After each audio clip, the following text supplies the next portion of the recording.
সম্পর্কের গুঞ্জন প্রায়ই শোনা যায়। সরাসরি তাদের কিছু প্রকাশ করতে দেখা না গেলেও মেগা শেষ হওয়ার পরও নানা ইভেন্টে তাদের একসঙ্গে দেখা যায়। এমনকি নানা উৎসব অনুষ্ঠানেও তাদের একসঙ্গে উদযাপন করতে দেখা যায়। আর এবার একসঙ্গে ক্রিসমাসের আনন্দে মেতে উঠলেন তারা। সাহেব ভট্টাচার্য ও সুস্মিতাদের সম্পর্কের গুঞ্জন প্রায়ই শোনা যায়। আসলে কথা ধারাবাহিকে তাদের রসায়ন সকলের নজর কাড়ে। তারপর নানা ইন্টারভিউয়ে তাদের বন্ধুত্ব সকলের চোখে পড়ে। আর এই সবটা থেকে সাহেব সুস্মিতার প্রেমের গুঞ্জন ছড়িয়ে পড়ে।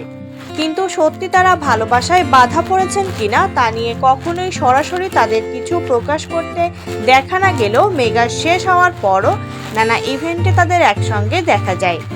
এমনকি নানা উৎসব অনুষ্ঠানও তারা একসাথে উদযাপন করেন। রবিবার সুস্মিতা একটি ভিডিও তার ইনস্টাগ্রামে পোস্ট করেন। সেখানে তার সঙ্গে সাহেবের দেখা মেলে। ভিডিও শুরুতেই দেখা যায় একটি সাদা কালো রঙের টি শার্ট ও হাফ প্যান্টে দেখা মেলে সাহেবের। তিনি মুখ বেজার করে বসেছিলেন আর তারপর তার পাশে এসে দাঁড়ান সুস্মিতা। তার পরনে ছিল স্লিভলেস সাদা টপ ও ব্লু জিন্স। সে এসে ইশারায় জানতে চায় কেন এমন উদাসীন হয়ে বসে সাহেব। তারপরই হাতে তুড়ি মেরে এনে দেন ক্রিসমাস ট্রি। আর তা দেখে বেশ অবাক হয়ে যান সাহেব। তা দেখে উত্তেজিত হয়ে উঠে দাঁড়ান সাহেব। তারপর ফের তুড়ি মেরে ক্রিসমাস ট্রি সাজিয়ে দেন। আলো গিফট আলোর হরিণে সেজে ওঠে ঘর। তা দেখে আনন্দে ভরে ওঠে সাহেবের চোখ মুখ।